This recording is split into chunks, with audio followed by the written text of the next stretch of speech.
I haven't done a good series in a while. These are cases that were solved through the TV show Unsolved Mysteries. This is Marilyn and Dennis DePue, and they lived in Coldwater, Michigan. They were a pretty average middle-class family. They were raising 3 children together. Dennis worked as a property assessor, and Marilyn worked as a high school counselor. Of course, if I'm discussing them, things were not as they seemed. After 18 years of marriage, Marilyn filed for divorce, citing that the relationship was broken. Dennis was always sullen and had withdrawn himself and isolated himself from the children, and she was pretty much alone. Their daughter, Julie, even said that she never saw her parents fight, but what she did see was that they never spoke to each other at all. Marilyn told her lawyer, Richard Colbrecht, that she just wanted to live her own life at this point. She was the main one raising the kids anyway, so she wanted to have full decision rights. Dennis allowed her to have primary custody of the children, but he wanted bi-weekly visitation, and he said it was okay that she and the kids kept the main house, but he wanted the guest house because that's where he did the majority of his office work. The divorce was finalized in December of 1989, and it seemed like it was going all right, except Dennis was having a hard time letting go. First off, he was kind of mad that even though he had been given visitation, the kids weren't really sure they wanted to spend time alone with him.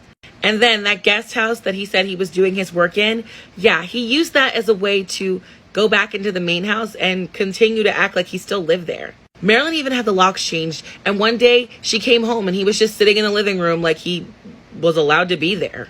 Anne told her friends that she was starting to get scared. And then on Easter Sunday, 1990, Dennis arrived to pick up 2 of his children for a visit. The one child, Julie, already said she wasn't going to visit him. And then when their son, Scott, said that he really wanted to stay with his mom for a little while longer, Dennis got enraged.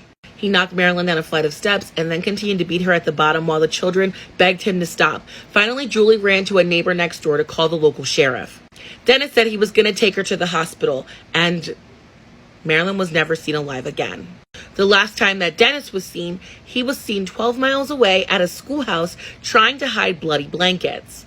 Marilyn was found the following day, halfway between the house and that schoolhouse. While Dennis was on the run, he sent a total of 17 rambling letters to friends and family of Marilyn, pretty much blaming them for the reason why she was murdered. Their case appeared on Unsolved Mysteries on March 20th, 1991.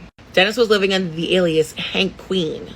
When Hank's girlfriend Mary got home, the show was airing, and he managed to keep her in the kitchen prepping food for her, saying that he had to go leave and visit his mother, who was ill.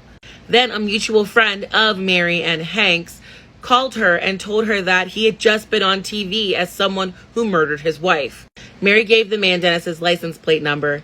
Dennis got spotted by police and took off on a high-speed chase. That chase ended with a shootout, and Dennis ended himself.